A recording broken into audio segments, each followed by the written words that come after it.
নমস্কার, কেমন আছেন? আমি তো ভালো আছি। ফ্রিজে অনেকদিন ধরে কিছু ব্রেড পড়ে আছে। আজকে লাস্ট ডেট, না খেলেও হবে না। কি বানাবো সেটাই তো ভেবে পাচ্ছি না। তো তারপরে ভাবলাম যে স্যান্ডউইচ টাইপের কিছু বানাই।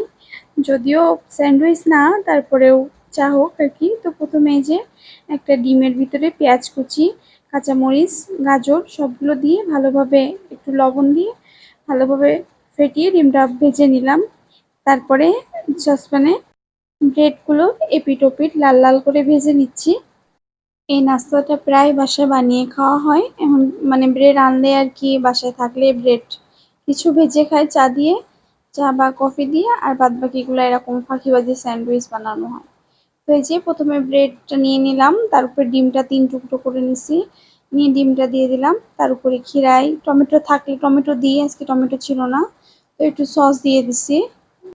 আচ্ছা, ডিমের নিচে মেয়োনিজ দিছিলাম। আমার অ্যাকচুয়ালি বলতে মনে ছিল না। তো তারপরে এই যে উপরে আবার পাউরুটি দিয়ে নিছি। তো এই যে হয়ে গেছে ফাঁকিবাজি স্যান্ডউইচ। তো খেতে কিন্তু অনেক সুন্দর হয়। তো যাই হোক, এখন সন্ধ্যা প্রায় ৮টা বাজে, ৭টা বাজে। তো আনারস আছে, তো ভাবলাম আনারসগুলা কাটি, খাওয়া যাবে এখন। তো এই যে আনারসগুলো কেটে নিচ্ছে। আসলে আনারস দেখলেই আমার কি সেই আনারসের দুধের গল্প মনে পড়ে যায়। জানি না সত্যি কিনা, তারপরেও আনারস যেদিন খাই সেদিন দুধ খেতেই ভয়ই লাগে। তো যাই হোক, আমার কাটা প্রায় শেষ হয়ে গেছে। তো এবার সবাই মিলে নাস্তা-টাস্তা করবো।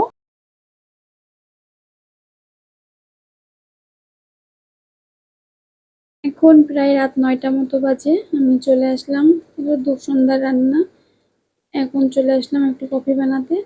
তো ১ চামচ কফি, ২ চামচ চিনি দিয়ে ভালোভাবে মিশাইছি। দেন মিশালে এরকম ফ্রোজেন টাইপের হয়ে গেছে, জমে গেছে। দেন তারপরে তার ভিতরে একটু দুধ দিছি। তারপরে যে হয়ে গেল ক্যাপাচিনো। ভালো থাকবেন সবাই। টাটা।